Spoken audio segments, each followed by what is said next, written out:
Победитель конкурса экстрасенсов в Азербайджане и Украине Камрян Самедов дал свой прогноз по поводу того, кто станет в будущем президентом Казахстана. Он сказал: «Я не пророк, любой человек может ошибаться. Поэтому могу ошибиться, но только в деталях. И до этого я давал прогноз относительно будущего Казахстана, оно будет хорошим, мирным, войны не будет. Кризис будет постепенно уходить. Экономика страны станет одной из лучших в Содружестве независимых государств». И ранее он говорил, что туристов в Казахстане будет становиться с каждым годом все больше. А в 2050 году люди будут ездить отдыхать не в Дубай, а в Казахстан. Что касается того, кто будет следующим президентом. Все знают Ататюрка, он уже давно умер, сколько после него было президентов, но все его помнят до сих пор. Нурсултан Абишевич Назарбаев руководил страной 30 лет.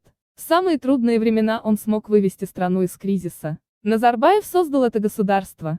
Он навсегда останется в памяти вечным президентом. После Назарбаева страной может править временно женщина. Но затем будут выборы и главой государства станет мужчина, заявил он в интервью проекту Talk Like.